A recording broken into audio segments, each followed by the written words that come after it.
Hi, இன்னைக்கு நான் உங்களுக்கு ரொம்ப முக்கியமான ஒரு எலக்ட்ரிக்கல் சேஃப்டி அவேர்னஸ் பற்றி சொல்ல போகிறேன். ஸோ இது சொல்கிறதுக்கு முன்னாடி ஒரு சின்ன சினாரியோ நான் உங்ககிட்ட சொல்கிறேன்.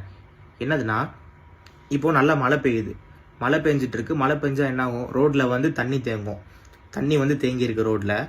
இப்போ என்ன ஆகுது அப்படின்னா, எலக்ட்ரிசிட்டி கேரி பண்ணக்கூடிய ஒயர் கட்டாகி தண்ணிக்குள்ளே விழுகுது. இப்போ நம்ம அந்த தண்ணியை மிதித்தோம் அப்படின்னா நம்மளுக்கு ஷாக் அடிக்குமா அப்படின்னு கேட்டோம்னா எல்லாருமே ஷாக் அடிக்கும்னு சொல்லுவாங்க. கரெக்ட். இந்த அவேர்னஸ் எல்லாருக்குமே இருக்குது. ஆனால் இன்னொரு விஷயம் இருக்குது. அது என்னன்னா, அது சொல்றதுக்கு நான் இன்னொரு சினாரியோ சொல்றேன்.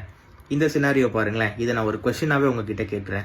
என்ன அப்படின்னா, ஒரு ட்ரையான ஒரு லேண்டு, எந்த ஒரு தண்ணியுமே கிடையாது, எந்த மழையும் பெய்யல, ட்ரையா இருக்கக்கூடிய ஒரு லேண்டு, எந்த தண்ணியுமே கிடையாது.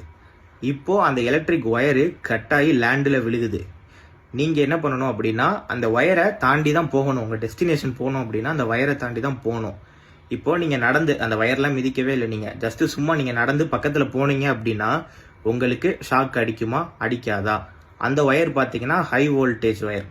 ஸோ அந்த ஒயர் நீங்க கிராஸ் பண்ணி போனீங்க அப்படின்னா ஷாக் அடிக்குமா அடிக்காதா? எந்த ஒரு பிசிக்கல் கான்டாக்டுமே உங்களுக்கு இல்லை அந்த ஒயருக்கும் உங்களுக்கும். அது பாட்டுக்கு ரோட்ல அருந்து விழுந்து கிடக்குது. நீங்க அந்த ஒயரை கிராஸ் பண்ணி போனீங்கன்னா உங்களுக்கு ஷாக் அடிக்குமா அடிக்காதா? இதுதான் கேள்வி.